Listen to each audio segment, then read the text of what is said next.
दीनजारणं श्री चैतन्येश्वरं परमानंदमाधव। हरे कृष्णा। सभी भक्तों का स्वागत है। क्षमा चाहते टेक्निकल प्रॉब्लम की वजह से थोड़ी देर से शुरू कर रहे हैं। आज का अध्याय बहुत महत्वपूर्ण है।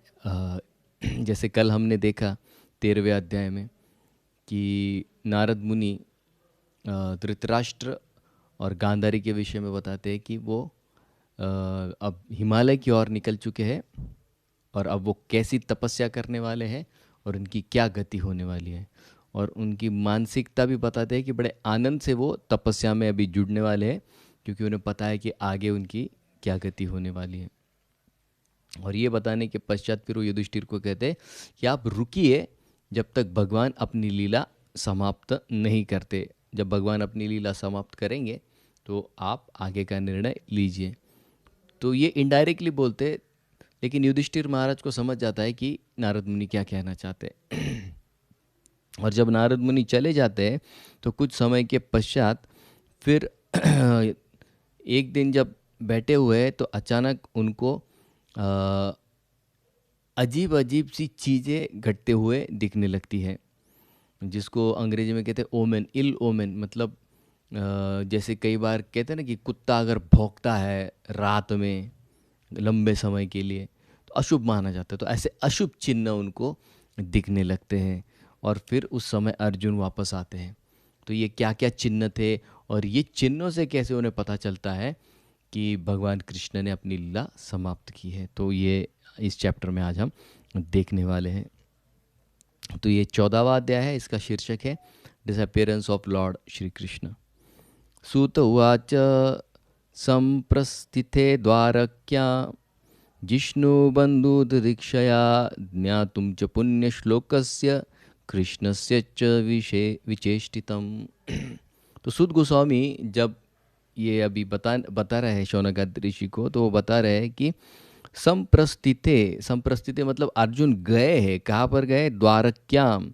जिष्णु, जिष्णु मतलब अर्जुन का एक नाम है। जिष्णु से कहते हैं जो कभी भी युद्ध में पराजित नहीं होता है, उसे जिष्णु कहा जाता है। तो अर्जुन का एक नाम था जिष्णु। 16 मुख्य नाम है, उसमें से ये एक नाम अर्जुन का है। बंधु धृतृक्षया। तो अर्जुन क्यों गए थे द्वारक्याम, द्वारिका क्यों गए थे? बंधु मतलब जो उनके सगे संबंधी थे, दिदृक्षु, उनको मिलने के लिए वहाँ पर गए थे। और क्या करने गए थे? ज्ञातुम च पुण्य श्लोकस्य। पुण्य श्लोक मतलब जिसके पुण्य श्लोकों से जिसका गुणगान किया जाता है भगवान श्री कृष्ण, उन्हें पुण्य श्लोक कहा जाता है। ज्ञातुम च पुण्य श्लोकश्च कृष्णस्य च विचेष्टिता। तो वो ये जानने के लिए, ज्ञातुम मतलब जानने के लिए गए थे क्या? कृष्णस्य च विचेष्टिता। अब महाभारत का युद्ध तो खत्म हो गया है, युधिष्ठिर महाराज राजा भी हो गए, परीक्षित को बचाया भी गया है। अब आगे क्या करना है या भगवान का आगे क्या प्लान है, ये जानने के लिए और सगे संबंधियों को मिलने के लिए अर्जुन द्वारिका गए थे। अब अर्जुन का ये जो नाम है जिष्णु, ये जानबूझकर इस्तेमाल किया गया है, क्योंकि ये व्यक्ति वो है जो कभी भी पराजित नहीं होता है। लेकिन जब युधिष्ठिर महाराज इनको देखेंगे इसी चैप्टर में अंत में, तो ये इतने हतबल हो चुके हैं, इतने हतबल हो चुके हैं कि मानिए कि इनका पराजय बहुत बुरी तरह से हो चुका है। तो जिष्णु मतलब जिसका कभी पराजय नहीं होता है, लेकिन यहाँ पर जब वो आते हैं तो ऐसी भयंकर स्थिति में आते हैं। जैसे हमने देखा युधिष्ठिर महाराज की कल क्या अवस्था थी कि जब उनको ये पता चला कि उनके चाचा और चाची चले गए तो गिरते थे ऐसे, क्योंकि चेतना ठीक नहीं रह पा रही थी। क्यों? क्योंकि इतने आसक्त थे और उनको लग रहा था कि मेरे बगैर उनकी रक्षा कौन करेगा। तो यहाँ पर अर्जुन की भी अवस्था वैसी होती है। फिर अगले श्लोक में वो बताते हैं व्यतीत कतिचिन्मास तज्ञयत तत अर्जुन ददर्श घोर रूपानि निमित्तानि कुरुद्वह। कुरुद्वह मतलब युधिष्ठिर महाराज को यहाँ पर कुरुद्वह कहा जा रहा है। और वो कहते हैं व्यतीत कतिचित मास, तो कई महीने हो गए हैं, न आयात, अर्जुन वापस नहीं आए। तथा अर्जुन मतलब अर्जुन के विषय में वो बता रहे हैं कि न वापस नहीं आए। ददर्श अभी लेकिन हो क्या रहा है? घोर रूपानी, और अब अर्जुन भी आए नहीं, बहुत दिन हो चुके हैं, वहाँ की कोई खबर भी नहीं है, वहाँ पर क्या हो रहा है ये भी नहीं पता चल रहा है। और उसके विपरीत अब यहाँ पर क्या हो रहा है, उनके राज्य में घोर रूपानी निमित्तानी, ऐसे आना या जो भी कुछ ऐसी चीज, अचानक कहीं आग लग जाना, या देवी देवताओं के चेहरे पर का तेज चले जाना, अभी आगे आगे वो बताएंगे ये सारी चीज़ें। तो ये कैसे समझना चाहिए? कई लोग कहते हैं ये अंधश्रद्धा है। नहीं, अंधश्रद्धा का विषय नहीं है।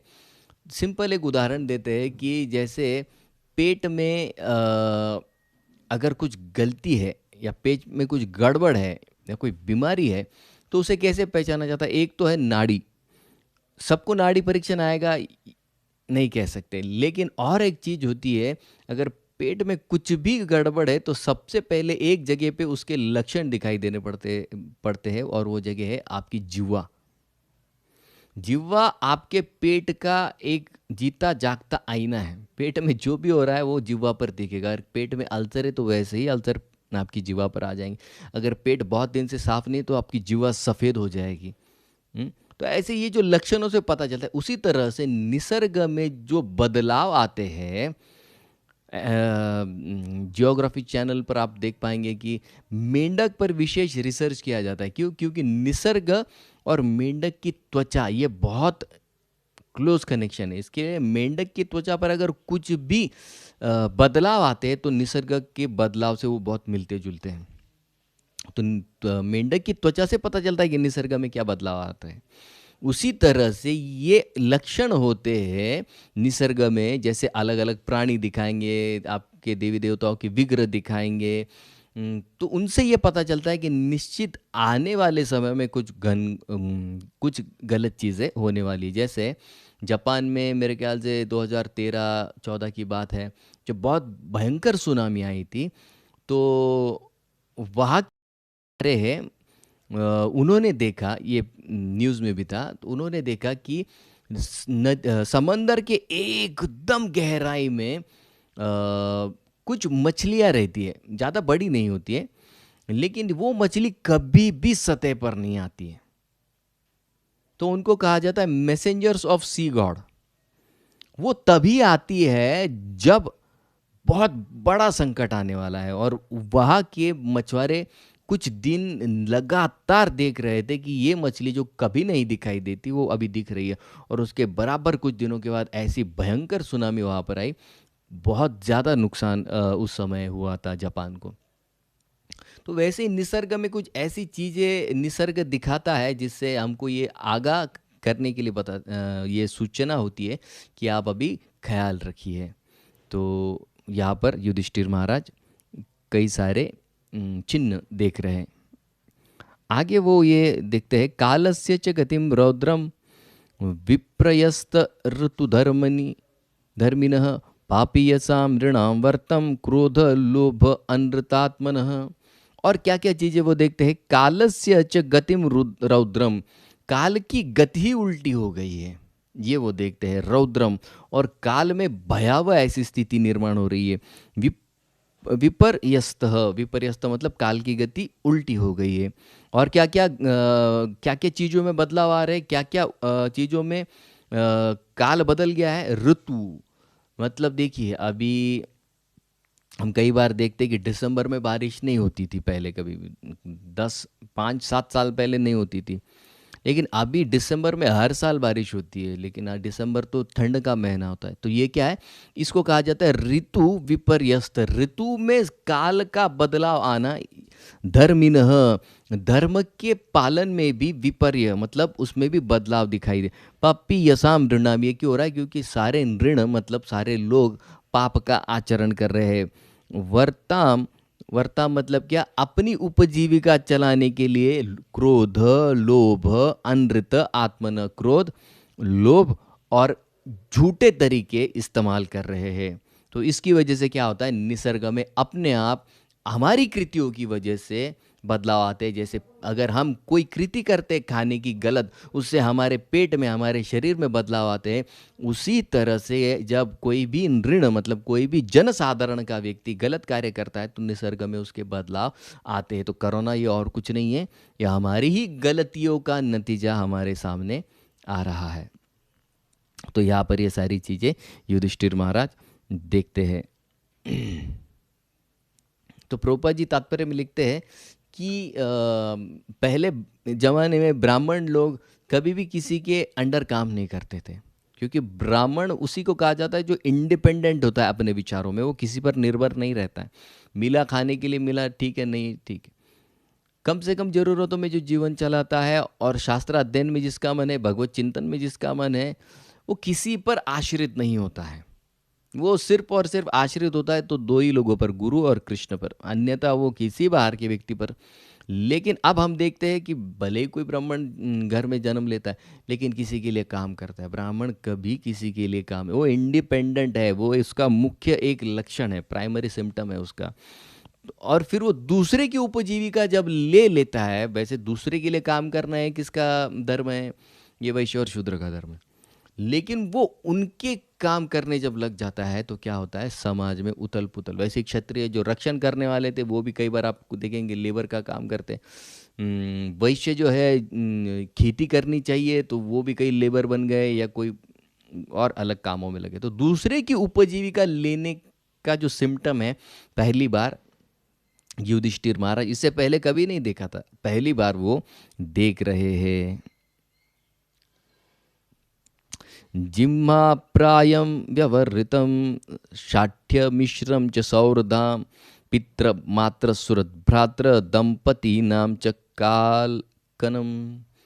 वो कहते हैं और क्या लक्षण दिखाई दे रहे थे उनको पहली बार? जिह्मा प्राय, जिह्मा प्राय मतलब चीटिंग कर रहे थे सारे लोग।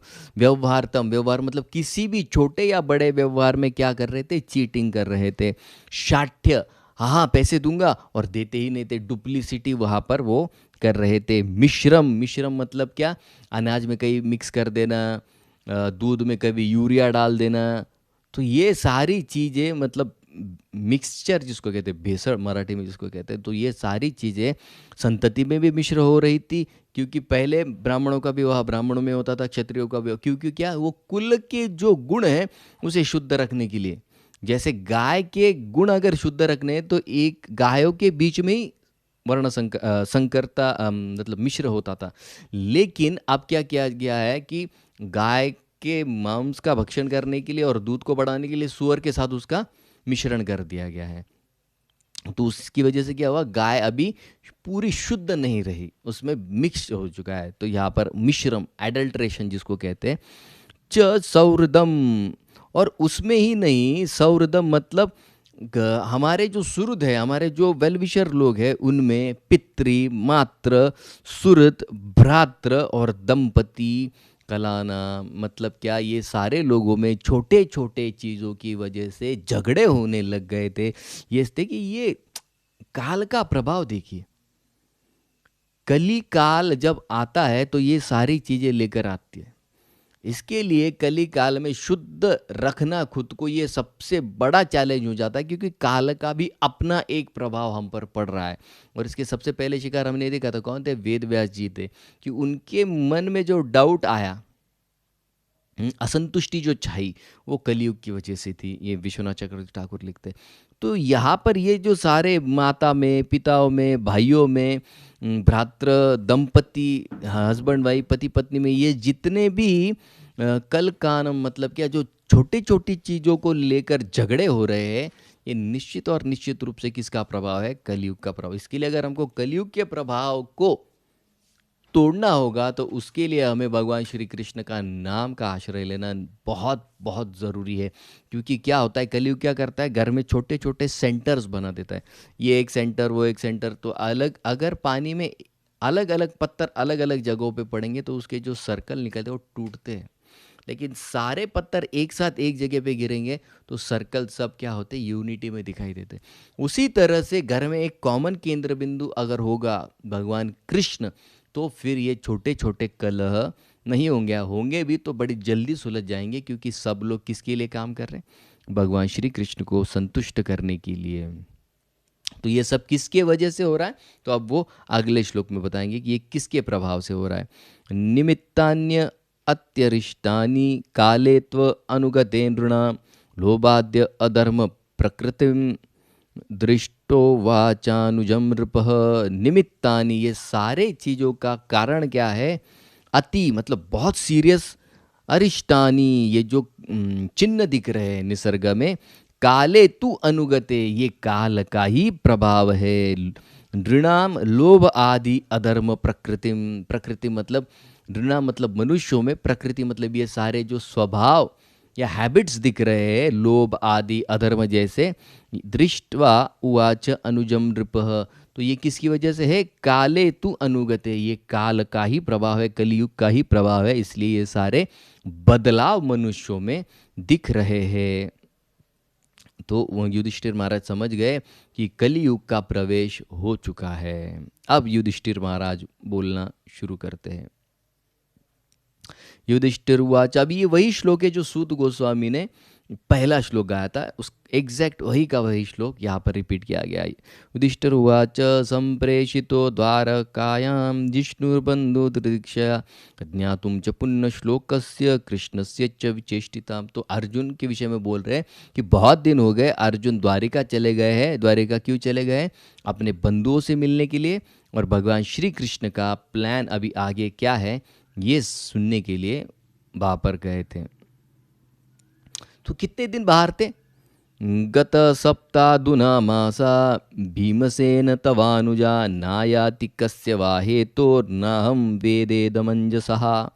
तो वो कह रहे हैं गत सप्त अधुना मासः, तो 7 महीने बीत गए भीमसेन, आपके छोटे भाई तव अनुज, आपके छोटे भीमसेन उनके साथ बैठे, उनको कह रहे तब अनुज आपके छोटे भाई न आयाति, अब तक वापस नहीं आए, कस्य वा हेतु, क्या कारण हो सकता है, न अहम वेद इदम अंजसा, और वो कुछ बता, मुझे पता भी नहीं चल रहा है कि वो वापस क्यों आए, और ये भी नहीं पता है कि द्वारका में क्या हो रहा है, इसकी भी कोई खबर अब तक नहीं आई है।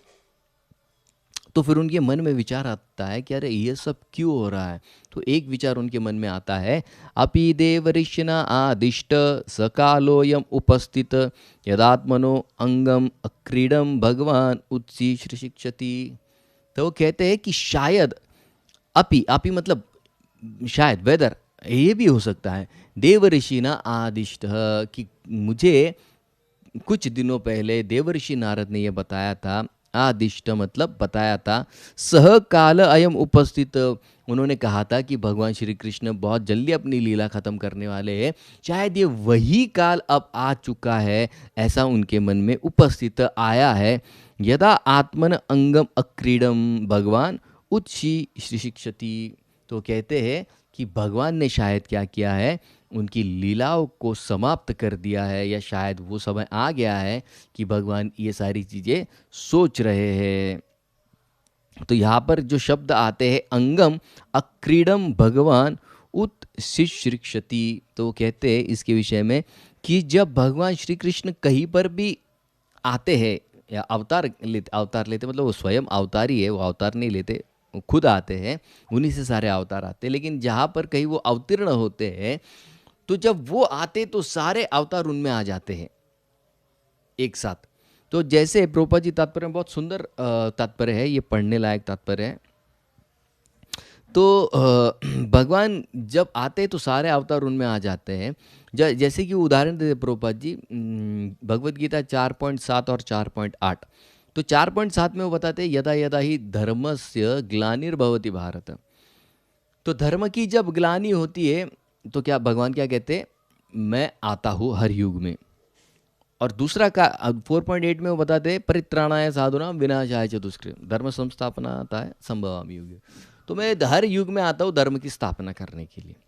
तो अब भगवान दोनों श्लोक खुद ही कह रहे हैं, लेकिन प्रभुपाद जी कहते हैं नहीं, ये जो कार्य है ये भगवान कृष्ण नहीं करते, उनके अंदर जो वासुदेव है और जो संकर्षण है ये इन दोनों कार्यों को करते हैं। तो पहला जो कार्य यदा यदा ही धर्म से वो कौन करता है, वो वसुदेव करते हैं। वसुदेव उनके अंदर जो वसुदेव, संकर्षण, अनिरुद्ध और प्रद्युम्न, ये भगवान के ही 4 अवतार हैं, उनके ही विस्तारित रूप है।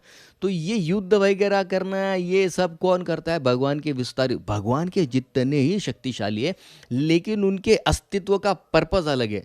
उनके अस्तित्व का पर्पस क्या है, रासलीला करना नहीं, सुरक्षा प्रदान करना। तो ये जो सुरक्षा के विषय में बात कर रहे हैं भगवान, तो प्रभुपाद जी लिखते हैं कि ये भगवान के वसुदेव और प्रद्युम्न संकर्षण अनिरुद्ध ये जो अवतार है ये सारे कार्य करते हैं। भगवान कृष्ण तो वही रहते हैं गोकुल में रासलीला करते हुए। तो ये प्रभुपाद जी हमको समझाते हैं कि ये सारे कार्य भगवान नहीं करते, उनके जो विस्तारित रूप है वो उनके लिए ये सारे कार्य करते हैं। फिर आगे, यस्मान्न संपदो राज्यम दार प्राण कुलम प्रजा आसन सपत्न विजयो लोकस्य यद अनुग्रहात्। तो फिर उनको याद आता है कि अगर भगवान चले गए तो वो स्मरण करते कि अरे भगवान की वजह से मुझे क्या क्या मिला था। संपदा, बहुत वैभव मिला, राज्यम, राज्य मिला, दारा, मेरी पत्नी का आदर सम्मान वापस आया, प्राण, हमारे जीवन की रक्षा की गई, कुलम, हमारे कुल का नाश होने से बचाया गया, प्रजा, प्रजा मतलब प्रजा की सुरक्षा की, सपत्न विजय, हमारे जो शत्रु थे उन पर विजय प्राप्त की, और इतना ही नहीं, लोक, लोक मतलब हमारी जो आगे की गति है अब वो इतनी सुंदर है, इतनी दिव्य है कि कोई समझ नहीं पाता। तो ये सब किसकी वजह से मिला? च यत अनुग्रहात्, ये हमें निश्चित रूप से भगवान श्री कृष्ण के अनुग्रह से ही प्राप्त हुआ है। प्रभुपाद जी तात्पर्य में लिखते हैं कि जब तक भगवान का अनुग्रह नहीं है यहाँ पर कोई भी व्यक्ति यशस्वी नहीं हो सकता, हो ही नहीं सकता। तो प्रभुपाद जी उदाहरण क्या देते हैं? प्रभुपाद जी उदाहरण देते हैं कि अगर खुद के शक्ति से कोई व्यक्ति यशस्वी हो पाता तो डॉक्टर जो है वो किसी व्यक्ति को मरने नहीं देते। अच्छे अच्छे डॉक्टर के पास जाने से, अच्छी अच्छी ट्रीटमेंट लेने से भी व्यक्ति मर जाता है, लेकिन किसी झोपड़पट्टी का व्यक्ति बिना दवाई लिए ठीक हो जाता है। ये कौन करता है? सिंपल उदाहरण है लेकिन बहुत महत्वपूर्ण उदाहरण है। तो ये निश्चित किसके प्रभाव से होता है? ये भगवान कृष्ण के ही प्रभाव से होता है। बिना दवाई के कोई जी जाता है और दवाई लेते लेते भी कोई मर जाता है। तो भगवान जब तक सैंक्शन नहीं करते कोई भी जी नहीं सकता और कोई मर भी नहीं सकता। तो यहाँ पर युधिष्ठिर महाराज याद कर रहे हैं कि ये सब भगवान की कृपा से मुझे प्राप्त हुआ था। पश्योपतन्नर व्यग्र दिव्यान भौमम सदैहकान दारुण संस्थितो अदुराद भयानो बुद्धिमोहना। अब वो भीम की तरफ देखिए, भीम को कुछ कह रहे हैं क्योंकि उनका मन बहुत चंचल हो रहा है। पश्य, पश्य मतलब देखिए, उत्पतान, ये जो उत्पात हो रहे हैं, नर व्याघ्र, नर व्याघ्र किसको कह रहे हैं? भीम को। तो कहाँ कहाँ उत्पात दिखाई पड़ रहा है उनको? दिव्यान, आकाश में, भौमम, पृथ्वी पर, सदैहिकान, हर एक के मन में और शरीर में, दारुण, बड़े भयंकर है ये उत्पात, समस्तः, लेकिन ये किसी चीज की तरह इंडिकेट कर रहे हैं। तो क्या इंडिकेट कर रहे हैं? अदुराद भयम, कि बहुत जल्दी कुछ बड़ा संकट आने वाला है, न बुद्धि मोहनम, और बुद्धि को भी ये बहुत मोहित कर रहे हैं। तो देखिए युधिष्ठिर महाराज भीम को बता रहे कि बहुत संकट आने वाले हैं। तो सबसे बड़े, तो फिर 11वें श्लोक से 11वें श्लोक से लेके 20वें श्लोक तक वो चिन्ह बताते हैं कि क्या क्या चिन्ह आते हैं। देवी देवताएं रो रहे हैं, गाय रो रही है, भेड़िए भौंक रहे हैं, और चमगादड़ और उल्लू दिखाई पड़ रहे हैं। ये सारे फिर वो लक्षण बताते हैं और फिर इससे वो पता चलता है कि आगे कुछ संकट आने वाला है। जैसे यहाँ पर एक उदाहरण से वो बताते हैं, उरु अक्षी बहो मह्यम स्फुरंत्या अंग पुनः पुनः वेपितुश्चा हृदये आराध दश्यन्ति विप्रयम। तो कहते हैं कि लेफ्ट साइड जो है उनके शरीर का, उनकी जंगा, उनके हाथ, उनकी आँख, ये बार बार फड़क रही है और उनके हृदय में बार बार धड़कन हो रही है, और वो किसी रेगुलर वाली नहीं, बीच बीच में बहुत जल्दी जल्दी जल्दी हो जाता है। तो ये सब क्या दिखा रहे हैं कि निश्चित कुछ आने वाले समय में बुरा समाचार आने वाला है। और फिर 21 से 22 में जब युधिष्ठिर महाराज ये सारी चीज़ें बता रहे हैं तो उस समय क्या होता है, उनके मन में शंका आती है कि निश्चित रूप से भगवान श्री कृष्ण ने अपनी लीला अंत कर दी है और भगवत धाम चले गए। और जब वो ये सोच रहे हैं उसी समय वहाँ पर अर्जुन आते हैं, और जब अर्जुन को युधिष्ठिर महाराज देखते हैं तो वो और ज़्यादा परेशान हो जाते हैं। तो क्या देखा उन्होंने अर्जुन को देख के? तम पादयोर निपतितम आयात पूर्वम आतुरम अधो वदनम अबिंदुम सृजंतम नयनाब्जयो। ताम, ताम मतलब अर्जुन को देखकर उन्होंने क्या देखा? तो उन्होंने देखा ताम पादयो निपतितम, जब अर्जुन उनके सामने झुके, आयात पूर्वम आतुरम, आतुरम मतलब क्या? उनका चेहरा इतना मायूस था, अधवदनम, और उन्होंने चेहरा पूरी तरह से नीचे झुकाया हुआ था, अपबिंदुम, और उनकी आंखों से आंसुओं के बूंद आ रहे थे, नयन अब्जयो, जो उनके कमल समान आंखें थी, उन आंखों में वो देख रहे हैं कि क्या है वहाँ पर? आंखों में आंसू है और चेहरा बहुत ज़्यादा मायूस उनका दिखाई पड़ रहा है।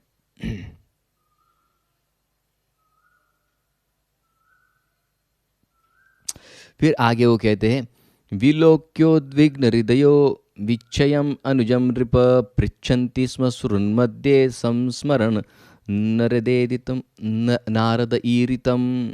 विलोक्य उद्विग्न हृदय, तो वो देखते हैं कि अर्जुन का जो हृदय है, उनका जो मन है, वो बहुत उद्विग्न है। विच्छयम, विच्छय मतलब चेहरा पूरी तरह सफ़ेद हो चुका है किसी चीज़ को लेकर। जब व्यक्ति बहुत ज़्यादा किसी चीज़ को लेके आशंकित हो जाता है, चिंतित हो जाता है, भयभीत हो जाता है, तो चेहरा देखिए पूरा सफ़ेद हो जाता है। तो अर्जुन उस तरह से विच्छयन मतलब उनका चेहरा पूरी तरह सफ़ेद हो चुका था। नृप पृच्छन्ति स्म, वो पूछने लगते हैं किसको? अर्जुन को। मध्य संस्मरण नारद ईरितम, और उनको बार बार किस चीज़ का स्मरण हो रहा था? नारद मुनि ने जो उनको कहा था उस विषय में उनको बार बार स्मरण हो रहा था। अभी 25 से लेके 33वें श्लोक तक अब युधिष्ठिर महाराज अर्जुन को कुछ पूछेंगे। तो 25वें श्लोक में वो पूछते हैं कि अर्जुन, क्या आपने जब वहाँ द्वारिकापुरी में थे, तो वहाँ आपके दोस्त और सारे सगे संबंधी कुशल मंगल तो थे, सारे आनंद में तो थे? 26वें श्लोक में पूछते हैं कि सूरसेन महाराज, चाचा वसुदेव, बाकी सारे आनंद में तो है। फिर वो पूछते हैं कि आपकी सारी जो मौसिया है, वसुदेव जी की पत्नियां हैं और उनके पुत्र और पुत्रियां सब आनंद में हैं। तो ये इसके लिए पूछते हैं क्योंकि जब द्वारिका से हस्तिनापुर मतलब दिल्ली की तरफ अर्जुन आ रहे हैं तो बीच में मथुरा पड़ता है। तो उनको लगा कि मथुरा में क्या क्या हालात है, ये सब अर्जुन को निश्चित रूप से पता होंगे, इसलिए वो अर्जुन से सारी चीज़ों को डिटेल में पूछ रहे हैं। 28 और 29वें श्लोक में वो पूछते हैं कि अग्रसेन महाराज, अक्रूर महाराज, बलराम जी, ये सारे कुशल मंगल तो है, आनंद में तो है। 30वें श्लोक में वो पूछते हैं कि प्रद्युम्न जो भगवान के ही एक विस्तारित रूप है, क्या वो आनंद से है? क्योंकि भगवान वहाँ पर शब्द इस्तेमाल किया गया है, तो वो विष्णु तत्व है प्रद्युम्न, इसके लिए उनके लिए भगवान शब्द इस्तेमाल किया गया है। फिर वो पूछते हैं कि भगवान के जितने सारे प्रमुख प्रमुख पुत्र हैं उनका नाम लेकर वो पूछते हैं कि यार ये ठीक है, ये ठीक है, ये ठीक है। तो वो पूछते हैं कि सब लोग ठीक हैं, भगवान के पुत्र प्रपौत्र सब ठीक है। 32-33वें श्लोक में पूछते हैं कि श्रुतदेव, उद्धव, नंद, सुनंद, क्या ये सुरक्षित है? राम कृष्ण भुजाश्रय, क्या वो आनंद में है भगवान कृष्ण और बलराम की सुरक्षा में? और क्या वो हमारे विषय में याद करते हैं कभी कभी? तो ये सब युधिष्ठिर महाराज पूछते हैं। और फिर 34 से लेके 38वें श्लोक तक युधिष्ठिर महाराज भगवान श्री कृष्ण का गुणगान करते हैं। वो कहते हैं, भगवान अपि गोविंद ब्राह्मण्यो भक्तवत्सल कच्चित पुरे सौधर्म्याम सुखम आस्ते सुहृद्व्रताम। तो कहते हैं भगवान कृष्ण कैसे है? भगवान है, वो सारे शक्तियों के स्रोत है।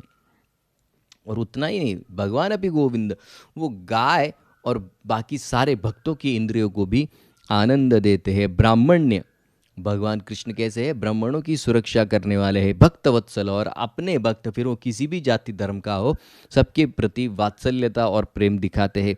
कच्चित पूरे, कच्चित मतलब क्या? पूरे मतलब द्वारका। सौधर्म्याम सुखम आसते सुहृत व्रत।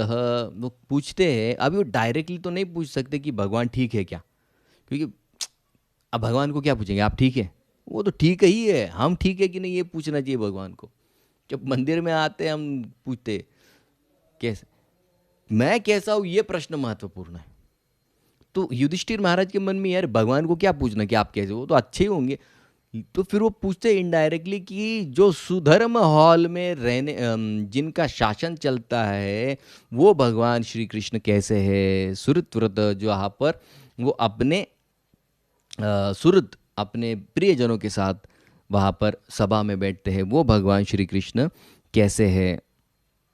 और फिर प्रभुपाद जी तात्पर्य में लिखते हैं कि द्वारिका के वासी भगवान को देख सकते थे, तो भगवान को देखने के लिए सत्वगुण की बहुत ज़रूरत होती है, क्योंकि उस सत्वगुण के पश्चात जब विशुद्ध सत्व में कोई जाता है तभी भगवान का दर्शन होता है।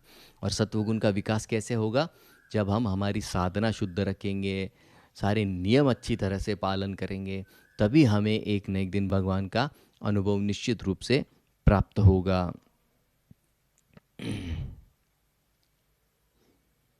फिर आगे वो कहते हैं,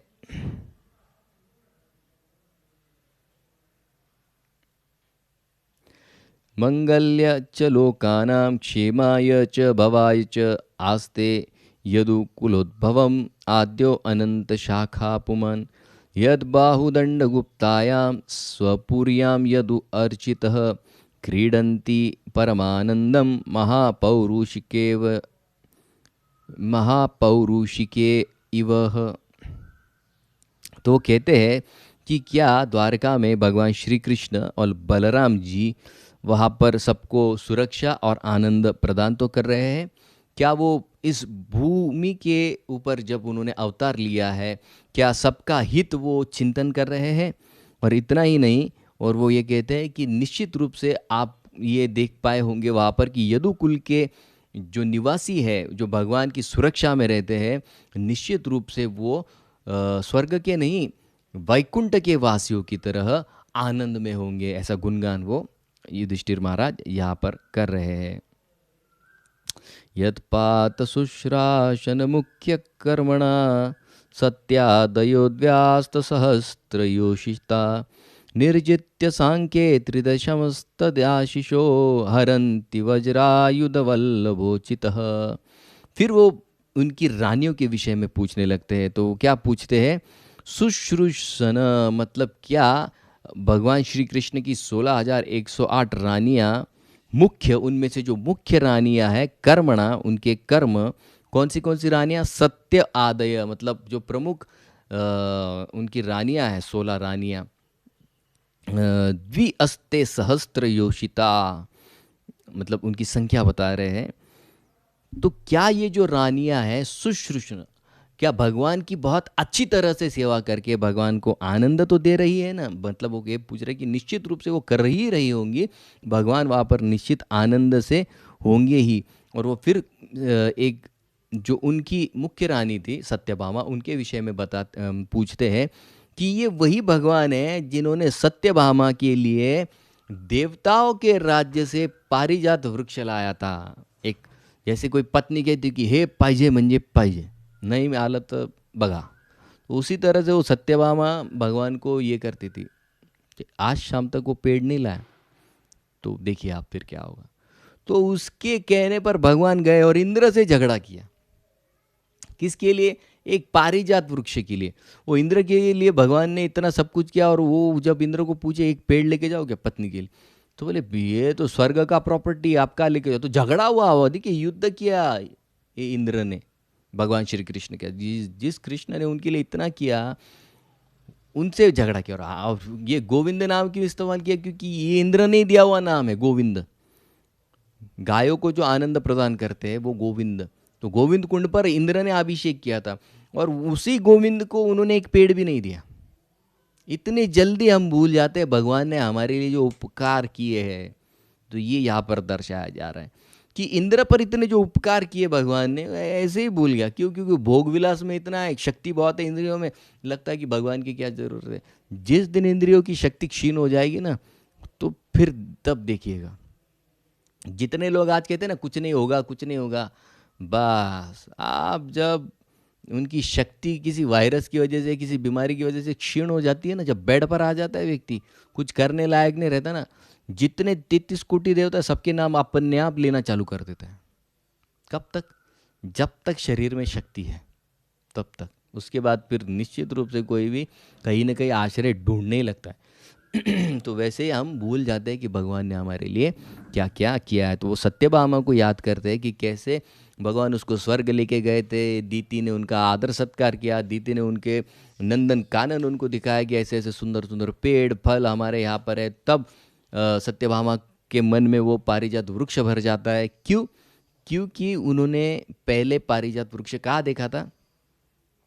तो उन्होंने दूसरी रानी जो थी, उस रानी ने भगवान कृष्ण की सेवा में पूजन के लिए वो फूल, तो जब भगवान के पास वो फूल देखा, तो फिर वो सत्यभामा पूछती ये कहाँ से लाया? बोले उसने लाया था, उसके लिए लाया था।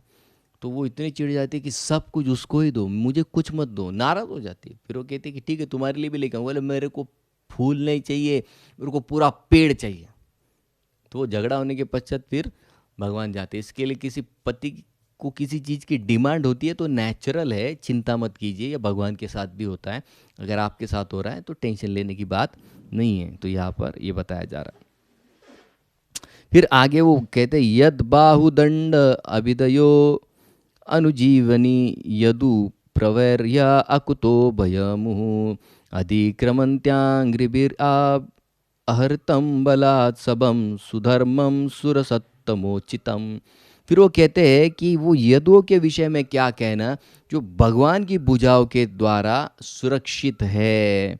और कितने सुरक्षित है? इतने सुरक्षित है कि वो कहीं भी जाकर डेयरिंग कर सकते हैं, बहुत निर्भय है। तो वो उदाहरण देते कैसे, बलात् सबम सौ धर्मम, कि वो इतने डेयरिंग वाले थे कि इंद्र के राज्य में उनका जो सुधर्म हॉल था, जहाँ पर बड़े बड़े देवी देवताओं का कॉन्फ्रेंस हुआ करता था और इतना वैभवशाली था कि इंद्र के लोक का शोभा वो बढ़ाता था। तो वो पूछ कर नहीं लेके कि लेके जाओ क्या भगवान कृष्ण के लिए, थोड़े दिन बाद वापस नहीं, बलात् जबरदस्ती वहां पर लेके आए। बलात् सभाम सुधर्मम, वो सुधर्म हॉल जो था, मीटिंग वाला हॉल, जो राज्य सिंहासन वहाँ पर बड़े बड़े थे, वो सब जबरदस्ती उठाकर लेकर आए। सुर सत्तमो चितम, जो सिर्फ और सिर्फ सुर उत्तम मतलब इंद्र के लिए ही वो शोभायमान दिखता था। तो वहाँ से अकुतो भयम मुहु, निश्चिंत होकर उठाकर ये यदु लेकर आए। किसकी वजह से? खुद की ताकत थी? नहीं, वो जानते थे कि किधर भी डेयरिंग करेंगे तो बचाने के लिए कौन आएगा? गॉड फादर भगवान श्री कृष्ण निश्चित रूप से आएंगे, क्योंकि इतनी सेवा वो करते थे। रानियों की इच्छा क्यों पूरी की? प्रोपा जी लिखते क्या वो हैंडपेक्ड हस्बैंड थे। बीवी ने बोला, मतलब जिसको हिंदी में कहा जाता जोरू का गुलाम। भगवान को किसी की ज़रूरत नहीं है, उन रानियों की भी नहीं और हमारी तो बिल्कुल भी नहीं होगी। तो वो भगवान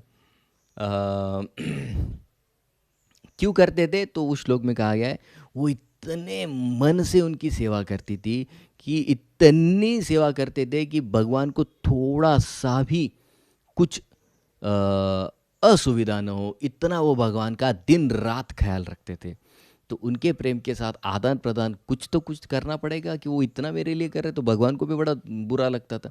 इसके लिए भगवान उनके लिए ये सारी क्रियाएं करते थे, प्रेमवश, न कि वो जोरू के गुलाम नहीं थे। तो यहाँ पर वो बता रहे। अब 39 से 43, अब ये सब जब भगवान का गुणगान हो गया, द्वारिका वासियों का गुणगान हो गया, भगवान की शक्ति का गुणगान हो गया, अब वो मुख्य मुद्दे पर आते हैं। ये सब क्यों कह रहे हैं? क्योंकि अर्जुन का चेहरा बहुत मायूस है। यही ट्रिक नारद मुनि ने इस्तेमाल की थी युधिष्ठिर महाराज पर। युधिष्ठिर महाराज अपने चाचा को घर में न पाते इतना हतबल हो गए, तो पहले उनको उत्साह देने के लिए, भाई तू चिंता मत कर, ये सब भगवान के प्लान के अनुसार हो रहा है, तो पहले फिलोसॉफी सुनाई। तो यहाँ पर जानबूझकर गुणगान क्यों कर रहे हैं? क्योंकि अर्जुन का जो मन है भगवान के चिंतन से शांत हो जाए, उनमें थोड़ी शक्ति आ जाए, ताकि वो बोले कि मैंने जो पूछा उसका उत्तर क्या है। तो ये सब कहने के लिए वो उन भगवान की लीलाओं का वहाँ पर वर्णन कर रहे हैं, ताकि अर्जुन का मन शांत हो जाए।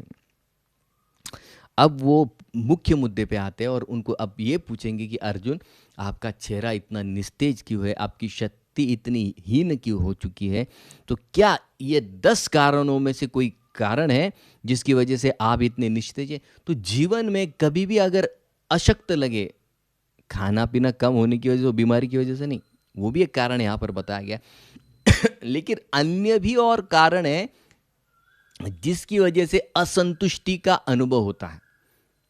तो इसके लिए हमको ये 10 कारणों पर हमेशा ही गौर करते रहना चाहिए कि क्या जीवन में ये कारण है जिसकी वजह से मेरे जीवन में असंतुष्टि चाहिए, या मुझे वीकनेस लग रहा है, या मैं कुछ और अलग महसूस कर रहा हूँ, भक्ति में उत्साह नहीं लग रहा है।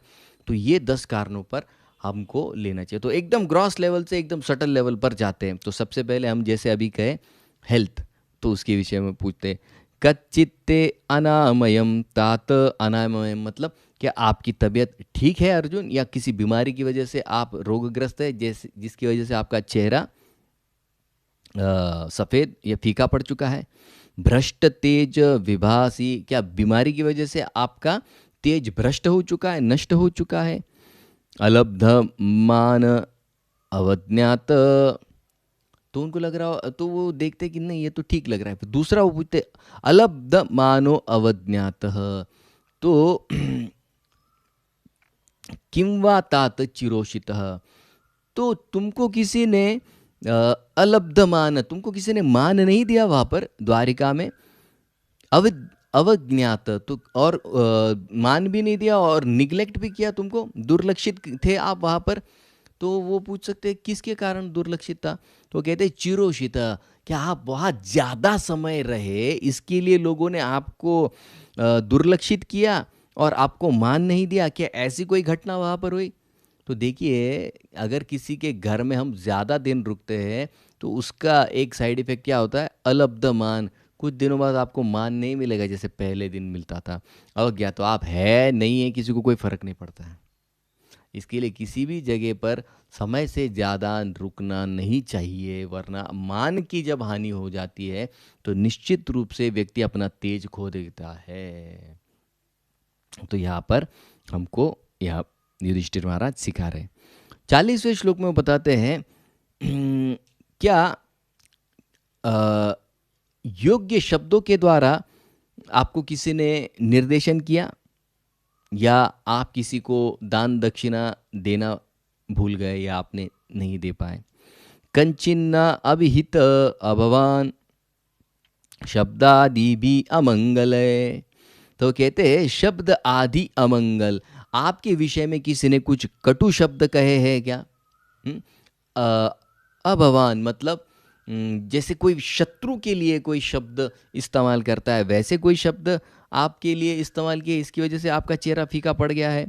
न दत्त उक्तम आर्तिभ्य आशय यत प्रतिश्रुतम, तो कहते हैं कि क्या कोई व्यक्ति आरती, आरती मतलब जो पीड़ित है, ऐसा व्यक्ति आपसे दत्तम दान मांगने आया, पीड़ित व्यक्ति दान मांगने आया जिसे पैसे की ज़रूरत है, और अस्य मतलब बड़ी आशा लेकर वो आपके पास आया, यत प्रतिश्रुतम आपने उसे प्रॉमिस किया और दे नहीं पाए, या आप बिल्कुल भी नहीं दे पाए, इसकी वजह से क्या आपका चेहरा फीका पड़ गया। इसके लिए हम जब इच्छा बड़ी होती है लेकिन दे नहीं पाते, या लोगों के पास होता है लेकिन देते नहीं, इन दोनों के कारण उनकी शक्ति का नाश होता है, ये याद रखना चाहिए। अगर आपके पास दान है और योग्य व्यक्ति आपके पास आए तो निश्चित रूप से देना चाहिए।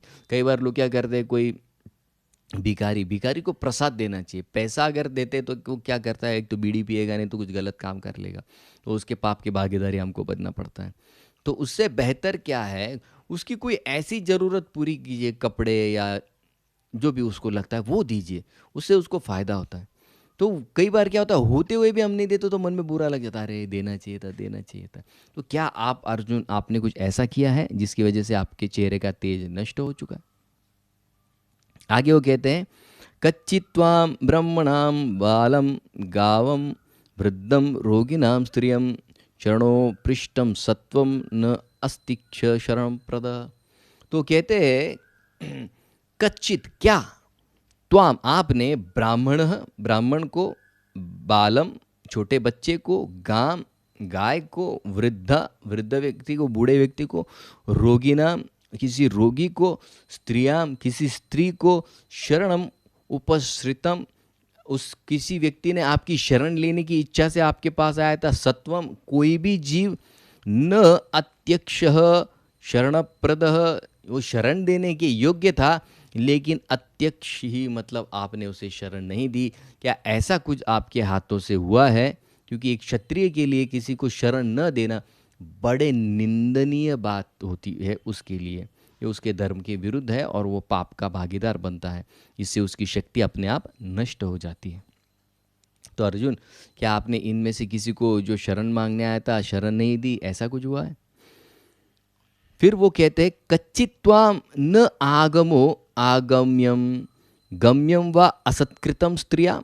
तो कहते क्या त्वाम आपने न आगम अगम्य आपने किसी शुद्ध स्त्री को गलत तरीके से व्यवहार किया है, या प्रजा व अत भवान न उत्तम स असम या आते समय कुछ ऐसी घटना हुई कि आपके कोई बराबरी वाला था या आपसे कोई निम्न था, उसने आपको पराजित किया। क्या इन दो कारणों की वजह से आपके चेहरे का तेज उड़ गया है? तो प्रभुपाद जी तात्पर्य में लिखते थे कि भीष्म ने जब ऐसा घनघोर युद्ध किया कि अर्जुन हारने वाले थे, तो उसमें हार नहीं थी क्योंकि भीष्म निश्चित रूप से अर्जुन से बहुत ज़्यादा श्रेष्ठ थे, तो उनके द्वारा हारना अर्जुन के लिए एक तरह से थोड़ा स्वाभाविक था, तो उसे बुरा नहीं लगा।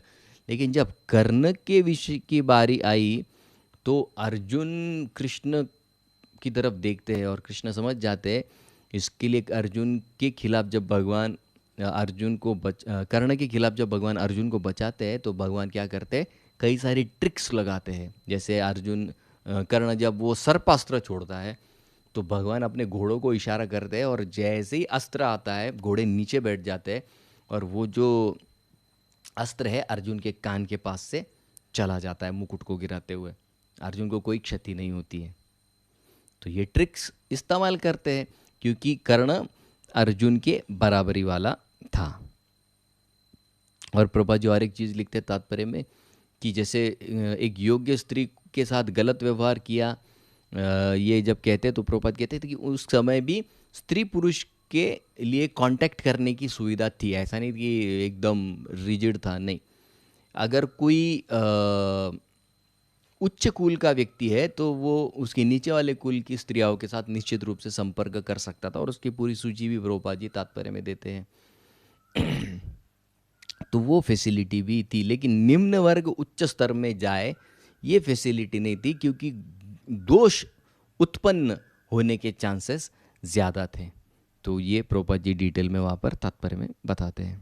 और फिर वो आगे कहते हैं 43 श्लोक में, ये बहुत प्रैक्टिकल है, लोगों ये कई बार ये चीज़ों पर ध्यान नहीं देते लेकिन इससे भी निश्चित रूप से शक्ति की हानि होती है। अपि स्वित पर्य भुंक्त्वस्त्वां संभोजयन वृद्ध बालकान जुगुप्सिताम कर्म किंचित कृत्वा न यद अक्षमम। तो कहते हैं अपि स्वित पर्या, पर्या मतलब क्या, छोड़कर, भुंक्त्वा मतलब किसी और को दूसरों को छोड़कर, भुंक्त्वा अकेले में आपने, समभोजयन जो भोजन के इच्छुक थे, आपके साथ भोजन करने के इच्छुक थे, उनको छोड़कर आपने अकेले में भोजन किया। तो कौन इच्छुक थे? वृद्ध लोग, बालकान बालक जो थे, क्या ऐसे जो आश्रित लोग थे उनको छोड़कर आपने अकेले अकेले भोजन कर लिया। इससे भी देखिए शक्ति की हानि होती है। जो व्यक्ति अकेले अकेले सब खा लेता है, दूसरों का हित सोचे बगैर, दूसरों के विषय में सोचे बगैर, उसकी शक्ति का नाश होता है। इसलिए गृहस्थों का धर्म बताया गया है कि पहले दूसरों के हित को सोचे। घर में अगर कोई व्यक्ति आता है तो उसने खाए बगैर, वो संतुष्ट हुए बगैर उसने खाना नहीं खाना चाहिए। फिर वो कोई भूखा हो, कोई गरीब हो, कोई घर का बूढ़ा व्यक्ति हो या कोई आश्रित व्यक्ति हो, उससे भोजन दिए बगैर अगर अकेले अकेले खा लिया तो व्यक्ति को पाप का भागीदार बनना पड़ता है और उसकी शक्ति भी नष्ट हो जाती है। तो अर्जुन क्या आपने ऐसा किया? या वो कहते जुगुप्सिताम कर्म किंचित कृत्वा न यत अक्षमम, क्या आपसे ऐसा गर्हित कार्य हो गया है जिसको क्षमा भी नहीं किया जा सकता? क्या आपने ऐसा कोई कार्य किया है जिसकी वजह से आपका तेज नष्ट हो गया है। तो पाप कार्य करने पर भी निश्चित रूप से व्यक्ति का तेज नष्ट हो जाता है, शक्ति नष्ट हो जाती है। ये हमें ध्यान रखना चाहिए। कच्चित प्रेष्टतमेन अथा हृदयेन आत्मबंधुना शून्योस्मि रहितो नित्यम मन्यसे अन्यथा नरुक। तो पूछते हैं, और अंत में अब वो उनको एक प्रश्न पूछते हैं कि मुझे आपको देख के ऐसा नहीं लग रहा है कि ये आपने कुछ गलत कार्य किया, क्योंकि आप आज दिन तक नहीं किया था तो अभी करने का कोई सवाल नहीं उठता है। तो फिर अंत में अभी वो अर्जुन को एक प्रश्न पूछते हैं, कच्चित प्रेष्ठ तमेन। प्रेष्ठ मतलब टॉप मोस्ट, और तमेन मतलब सबसे। अर्जुन, अथा मतलब आपको, हृदयेन मतलब आपके हृदय के सबसे ज्यादा करीब और प्रिय जो व्यक्ति थे, आत्मबंधुना जिसको आप अपने समान समझते थे, शून्य अस्मि रहित, क्या आपने उसको रहित खो दिया है? नित्यम मन्य से थे अन्यथा न रुक, और क्या उसे खो देने की वजह से आपकी शक्ति नष्ट हो गई है अर्जुन? तो यहाँ पर आप सीधा सीधा प्रश्न युधिष्ठिर महाराज पूछ रहे हैं कि क्या आपके मित्र, सबसे प्रिय मित्र भगवान श्री कृष्ण इस दुनिया से चले गए हैं? ये जब प्रश्न अर्जुन को पूछा जाता है तो अर्जुन की क्या अवस्था होती है वो हम कल के अध्याय में देखेंगे। हरे